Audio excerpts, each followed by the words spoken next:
जोहार गे सानाम नेनेलिया गाते को और मीटिंग नावना वीडियो रे आपे झोते के मोस्ट वेलकम गाइस। तो गाइस इन नवा चैनल रे आपे को बखराते इना तरफ खन मोटिवेशन रिलेटेड जहाना सिखनता टॉपिक एमन की इना जहाँ के एक्सपीरियंस ओना को आपिन शेयर आपे गया। तो गाइस नवा चैनल रे रेगुलर एक्टिव बानु इना तो यूट्यूब प्लेटफॉर्म रे बा आम जहाना सोशल मीडिया प्लेटफॉर्म रे रेगुलर जुदी एक्टिव बांग तहना ताहले आम दो नोडे सपोर्ट बांगेम नाम से रेगुलर आमरिन ऑडियंस को साला सोगई बांग दोहो खातिर ते आमा चैनल रे माने एक्टिव व्यूअर्स तो बाको तहना को एक्टिव व्यूअर्स तो बई बईते चाबा तमा को तो इनको गे आपे को साला हुई दड़ेया। तो इना एक्सपीरियंस रे कथा शेयर आपे कना गाइस। आबो नितो सोशल मीडिया प्लेटफॉर्म रे कामी कना बो आबो जुदी नोडे रेगुलर आबोरिन ऑडियंस को लगे वीडियो एम आबो ताहले कोई दिक्कत बचुआ कोई प्रॉब्लम बनो ताहले आमा चैनल ठीक ठाक गे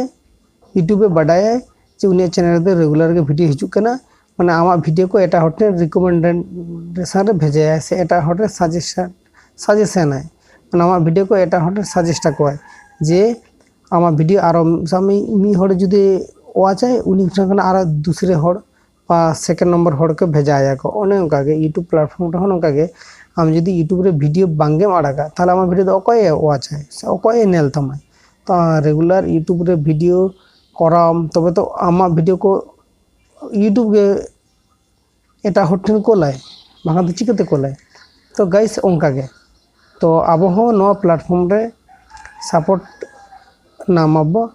तो जहाँ दो मांग ते सपोर्ट नामाय जहाँ दो तायनम ते सपोर्ट नामाय तो सपोर्ट बांगे नामाबो उनका तो कथा बांग काना तो ओना बहरे दोहई तबना अब दो टेक्निक रिलेटेड चैनल और टेक्निक रिलेटेड कैटेगरी तो अब दो समय लगा तो समय लगा रहो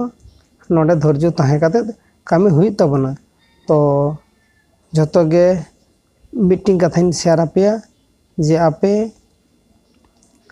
जुदी जहाँ इन ओका गलती को लिया पे नौकान गलती जुदी करा दापे ताहले नितो गे नोआ गलती को दो सुधरई दापे बांखान दो आडिगान समस्या आडिगान प्रॉब्लम रे आपे नुरपे दाड़ेया।